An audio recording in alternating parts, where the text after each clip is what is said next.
Assalamualaikum warahmatullahi wabarakatuh. Perkenalkan, nama saya Shirin Nurfaidah dari Prodi Ekonomi Syariah semester 1 kelas B.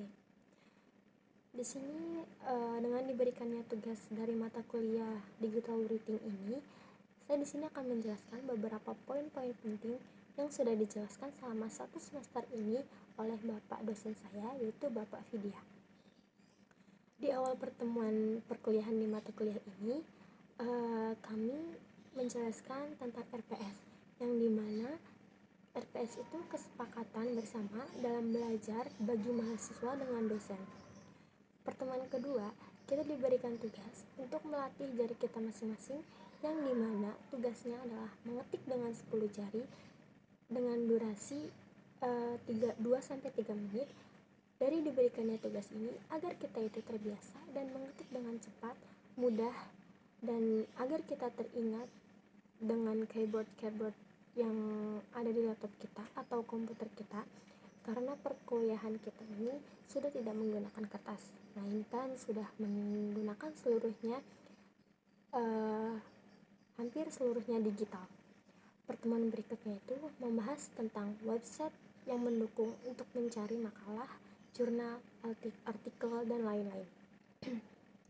Website yang sudah dibahas di pertemuan kita dengan dosen Pak Vidya ini, yang pertama itu ada website Anjani.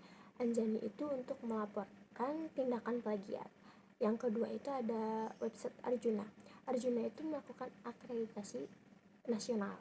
Kalau yang ketiga ada Progress.com. Progress.com ini untuk jurnal internasional. Yang keempat ada Scopus. Scopus itu untuk internasional. Yang kelima ada Google Scholar, dan masih banyak lagi yang lainnya.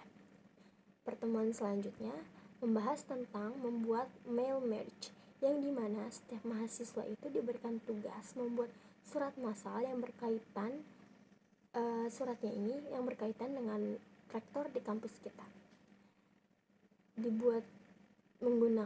Dibuatnya menggunakan Miss Word dan Excel. Dan Miss Word Excel itu karena dibagikannya untuk beberapa dosen atau beberapa orang untuk mencakup banyaknya, dan kita disuruhnya untuk menggunakan dokumen RAR, yang dimana itu RAR itu mencakup banyak file, banyak dokumen. Pertemuan berikutnya membahas tentang praktik Miss Excel atau rumus-rumus yang ada di Excel. Seperti contoh yang sudah dijelaskan itu, rumusnya seperti VLOOKUP, LOOKUP, IF, seperti itu dan yang lain-lainnya masih banyak juga. Kalau lookup itu untuk ke samping dan lookup itu untuk ke bawah. Untuk pertemuan selanjutnya, kita membahas tentang praktik Miss PowerPoint, yang dimana tugas ini masing-masing mahasiswa membuat sebuah PowerPoint dengan simpel, sederhana, dan mudah untuk dipahami, dan dengan temanya ekonomi syariah. Di sini juga dibahas bahwa kita jika ingin membuat sebuah PowerPoint yang menarik, kita itu tidak perlu membuatnya dengan cara menggunakan tema atau banyak gambar, menyisipkan banyak gambar. Karena kenapa? Kalau gambar itu ada hak cipta, jadi kita itu tidak dianjurkan untuk membuat seperti itu, karena dilihatnya juga tidak elegan atau tidak yang tertonjol itu hanya temanya saja, tidak materinya gitu.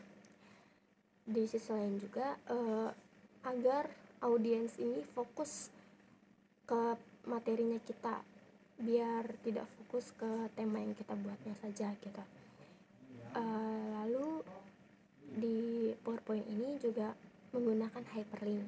Hyperlink ini tambahkan tautan ke sumber eksternal atau website, dokumen, atau internal slide tertentu dengan presentasi untuk navigasi cepat. Contohnya itu klik kanan pada teks atau objek, lalu pilih hyperlink, lalu masukkan URL atau link yang sudah kita buat atau slide tujuan. Lalu ada gunakan tombol aksi untuk navigasi interaktif seperti tombol beranda, kembali, atau lanjutkan. Itu untuk hyperlink. Dan untuk pertemuan selanjutnya kita membahas tentang analisis jurnal. Mahasiswa menganalisis jurnal dengan materi ekonomi syariah. Kita bisa mencari bahan referensinya itu menggunakan tadi website yang udah dijelaskan oleh dosen kita itu yang di pertemuan sebelumnya, yaitu kayak seperti Google Scholar, e-book, dan lain-lainnya, masih banyak lagi. Analisis jurnal ini adalah proses evaluasi sistematis terhadap artikel atau ilmiah untuk memahami isi, kualitas, kontribusi, dan relevansi penelitian yang disajikan. Proses ini melibatkan pemeriksaan mendalam terhadap berbagai aspek dari jurnal, termasuk metodologi, data, kesimpulan, dan implikasinya. Yang terakhir itu di pertemuan terakhir kita membahas tentang teknologi informasi untuk publikasi ilmiah. Teknologi ini memiliki peran penting dalam mendukung dan mempercepat proses publikasi ilmiah. Dengan kemajuan teknologi, penelitian dan akademis dapat memanfaatkan berbagai alat dan platform untuk menyusun, menyunting, menyebarkan, mempromosikan karya ilmiah mereka. Ada beberapa peran utama yang sudah dibahas di semester ini, yaitu yang pertama itu seperti penulisan dan penyuntingan naskah. Ada beberapa perangkat lunak ini seperti Microsoft Word, LaTeX, atau Google Docs. Dengan manajemen referensinya ada seperti Mendeley, Zotero, dan EndNote. Ini membantu kita mengorganisasi referensi dan untuk menghasilkan daftar pustaka secara otomatis.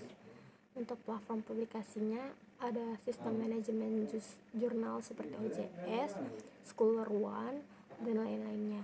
Dan ada pula open access, ini mendukung untuk publikasi akses terbuka seperti OA melalui situs seperti DOAJ.